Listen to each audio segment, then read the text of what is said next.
Ration బియ్యం అక్రమ రవాణాపై డిప్యూటీ సీఎం పవన్ కళ్యాణ్ చొరవ తీసుకోవడం సంతోషకరమన్నారు ఏపీ బీజేపీ చీఫ్ పురంధేశ్వరి.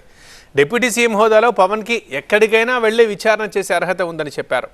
గతంలో తాము కూడా రేషన్ బియ్యం అక్రమ రవాణాపై ప్రశ్నించామని గుర్తు చేశారు పురంధేశ్వరి. పవన్ కళ్యాణ్ గారు డిప్యూటీ చీఫ్ మినిస్టర్గా వారు ఎక్కడికైనా సరే వెళ్ళి ఎంక్వైరీ ఇన్వెస్టిగేషన్ చేసేటువంటి అధికారం వారికి ఉంటుంది. సివిల్ సప్లైస్ మినిస్టర్గా ఉన్నటువంటి నాదెండ్ల మనోహర్ గారు వారు అనేక గోడౌన్స్ మీద వారు మెరుపు ఎంక్వైరీ చేసినటువంటి సందర్భంలో పెద్ద ఎత్తున అక్కడ పీడిఎస్ బియ్యం ఏదైతే ఉందో దాన్ని దారి మళ్లిస్తున్నటువంటి విషయం, అదేవిధంగా కాకినాడ పోర్ట్ నుండి ఎక్స్పోర్ట్ అవుతున్నటువంటి విషయాన్ని వారు తేటతెల్లం చేయడం జరిగింది.